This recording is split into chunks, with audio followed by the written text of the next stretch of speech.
Shalom, salam sejahtera.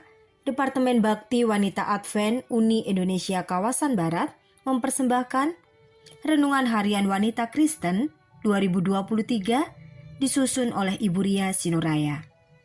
Sabtu, 27 Mei dengan judul Nubuatan Kematian Kristus. Firman Tuhan di dalam Yesaya 53 ayat 12, "Sebab itu, Aku akan membagikan kepadanya orang-orang besar sebagai rampasan, dan ia akan memperoleh orang-orang kuat sebagai jarahan, yaitu sebagai ganti karena ia telah menyerahkan nyawanya ke dalam maut dan karena ia terhitung di antara pemberontak-pemberontak, sekalipun ia menanggung dosa banyak orang dan berdoa untuk pemberontak-pemberontak." Saya adalah seorang anak yang lahir dari sepasang suami istri yang memiliki perbedaan keyakinan. Ayah seorang pengikut Kristus yang tergabung dalam gereja Masehi Advent hari ke-7, sedangkan ibu adalah seorang yang belum mengenal Kristus yang tergabung dalam keyakinan mayoritas. Saya lebih banyak dididik oleh ibu. Namun setelah ibu meninggal dunia, saya dibesarkan oleh oma dan opa yang memiliki keyakinan sama dengan ibu. Ayah tidak berdaya ketika saya memilih untuk berkuliah di sebuah sekolah kaum mayoritas dan mendapat didikan doktrin yang sangat kuat, bahkan sampai membenci pengikut Kristus. Setelah oma dan opa meninggal dunia, kuliah saya terkatung-katung sebab tidak ada biaya, sehingga ayah memaksa saya untuk meneruskan kuliah saya ke Pematang Siantar. Sering saya memberontak kepada ayah sehingga kehidupan saya sangat kacau. Namun saya tidak punya pilihan kecuali menurut kepada usulan ayah agar dapat menyelesaikan pendidikan saya. Dengan rasa benci yang dalam, saya terpaksa menuruti kemauan ayah.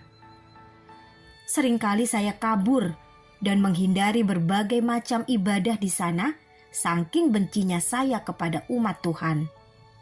Namun Tuhan tidak berdiam diri. Ia menjamah saya setiap saya doa subuh dan pada suatu program kebaktian kebangunan rohani. Saya dilawat oleh Roh Kudus, lalu akhirnya dibaptis, mengakui bahwa Yesus adalah juru selamat pribadi saya. Puji Tuhan, saya telah menemukan jalan yang lurus itu. Pemberontakan yang dilakukan oleh ibu yang bersaksi hari ini kerap kali kita dengar. Namun dengan panjang sabar, Allah bekerja. Ia tahu persis kebutuhan setiap jiwa, sebab itu Ia dengan sabar menunggu sambil menghibur kita hingga akhirnya kita memilih jalannya. Memakan waktu cukup lama, namun Allah tetap bersabar. Luar biasa dan ajaib kasih Allah ini. Ia tidak mau darahnya sia-sia, telah tercurah demi keselamatan manusia. Ia datang untuk menanggung dosa kita dan malah terhitung di antara para pemberontak, padahal ia tidak pernah melakukannya. Di atas kayu salib, ia bukan mengutuk mereka yang telah menganiaya, malah mendoakan mereka. Bukankah ini suatu bukti kasih-Nya yang agung? Dan hal ini sejak sebelum bumi dijadikan sudah dinubuatkan. Kitab Yesaya ditulis jauh sebelum Yesus mati.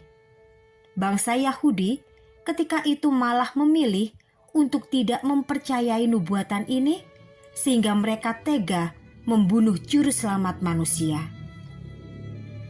Kadang kita ingin memberontak dari keadaan kita yang penuh kepahitan, ingin lari dari keterpurukan hidup. Ketika perasaan ini menghampiri, lekaslah berpaling kepada kematian Kristus dan pengorbanannya yang tak ternilai.